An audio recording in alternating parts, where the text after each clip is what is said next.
big shakeup, INEC moves to strip president of key election powers ahead of 2027 election. In a bold push for electoral reform, INEC wants the power to appoint and discipline its state level officials, removing that role from the president. The proposal is part of a broader set of reforms revealed at a National Assembly retreat aimed at building trust after the 2023 elections. Other proposals include electronic voter cards, diaspora image and early voting, special seats for women and persons with disabilities, creation of an electoral offenses commission, tighter regulation of political parties, clarifying result transmission, and electoral procedures. INEC says it's all about transparency and efficiency, but critics are already asking reform or power shift. Barrister, 2 questions here. Do you believe in this devil called Mahmoud Yakubu? 1. And even if you believe him, do you think what he's proposing is something that what we already have in the law is enough? Do you think it's enough for us to actually achieve a credible result, other than this nonsense he's bringing up again?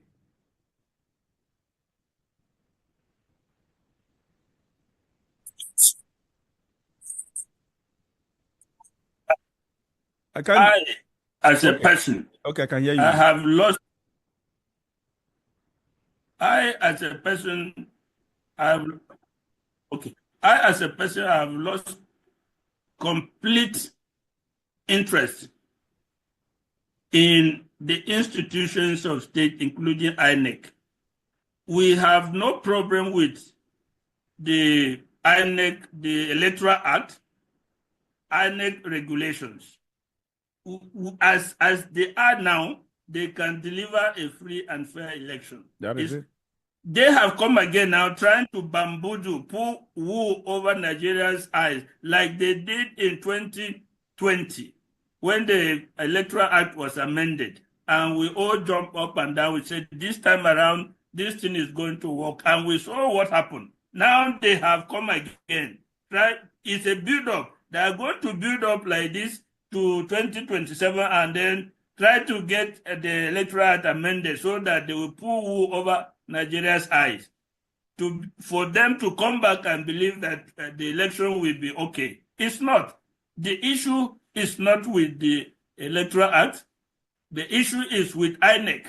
And it is not because the president has appointed state electoral officers. In any case, INEC can only propose. They don't have any power to change the law. They can only propose, and the law their proposals can go to the National Assembly and the president. Between the National Assembly and the president, they have the right to amend the constitution. It's not within INEC's power. They can do nothing. Yeah, amending the constitution is the power of the National Assembly and the president. So this thing, any credible Nigerian should ignore. No, but you and I know out of INEC. You and I know, Barrister. Sorry to cut you short. You and I know that yes, it is. Everybody knows that amending the law, anything that has to do with the law or the Constitution, has to go through National Assembly and has to be signed, approved by the president. There's no doubt about that.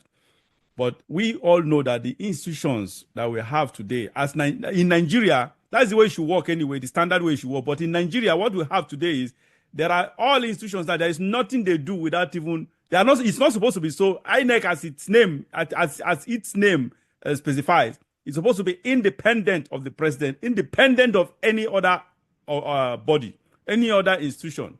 But today, what we have is all the institutions. There is no policy plans that they have in mind that they don't. Before you see it coming to the public domain, you and I know that these things must have been discussed with the president. These things must have been discussed with the powers that be. before it even filters, trickles out to the public. That's just the reality. So this whole thing it is just like it's just a game plan. So that is just a game plan between the INEC, the Senate, the National Assembly, and the president and the presidency. That's just a game plan for them to use that to hook wink us, to deceive us, as they did in 2023, so that we can actually, because what Tinubu is trying to avoid is voters' apathy. He's trying to avoid voters' apathy. He's trying to avoid a situation where the election will not be seen as credible, thereby attracting the disapproval from the. Honestly, what is after is not even Nigeria, about what Nigeria would feel. Why he's doing all these things? Why Tinubu is trying to do all these things is because he just wants to legitimize the rigging of election. Because obviously this man wants to rig either by direct means or by proxy, by forcing and blackmailing people, the other members of the powers that be, to join him. That's justice. So why he's trying to do all these things is just for him to. He's just trying to he doesn't care about what we feel as Nigerians. He doesn't care about Nigeria.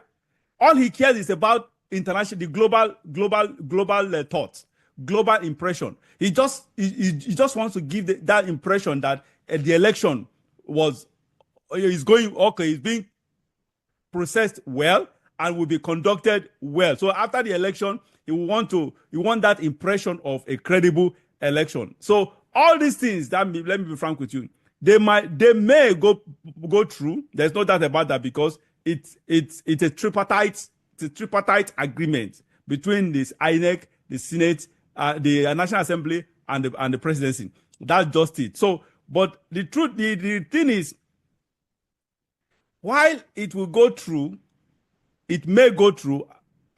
This is one of the reasons why. This is why I'm choosing this topic. Actually, this is one of the reasons why I hate democracy, and I believe democracy is not meant for us. Nigeria, democracy is not good for any corrupt system. Any system that corruption is so entrenched as Nigeria, democracy is not good for such system. Because democracy is too expensive. Nigeria, we are going bankrupt, if not being bankrupt right now. We are going bankrupt.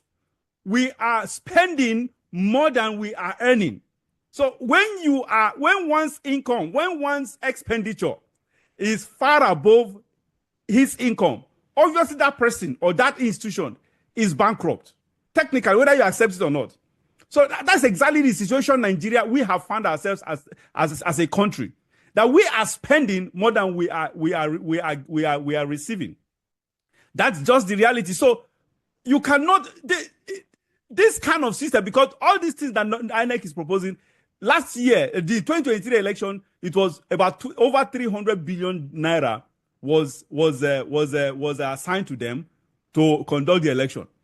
This one again, of course, it will be much more than that. All this law of a thing, all these amendments of a thing, electoral amendment here and there, it has to do with money again. It has to do. They are only trying to justify the resources that is assigned, or that will be assigned to them. That all it's about expenses. That's just the reality. All about corruption.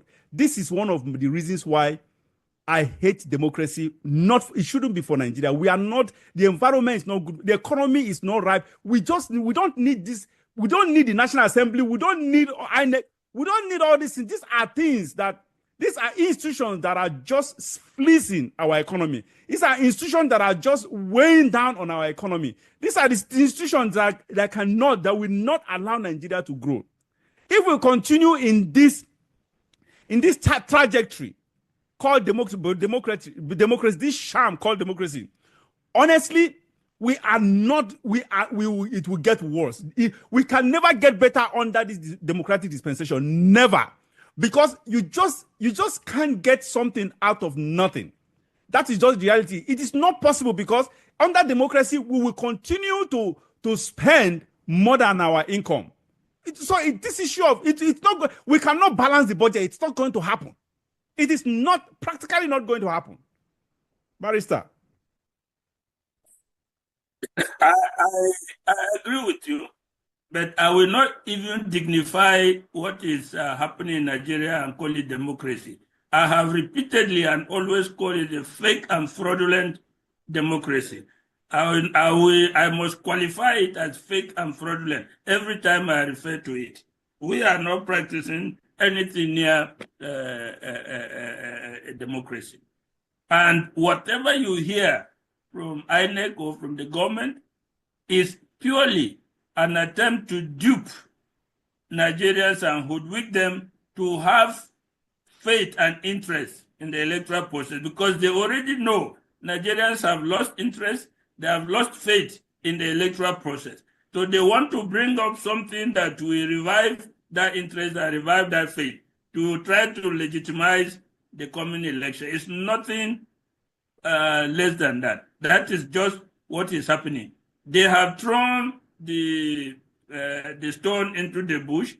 They want to hear reactions, and you will see up to the build-up will come. There will be a build-up on those suggestions. And no, it is not by coincidence that they put it up in the public. There will be a build-up on that until the coming election to try to get Nigerians to have faith and interest in the electoral process, knowing very well that majority of our people have completely lost interest and lost faith in the not just the electoral process, but the system of governance that we have.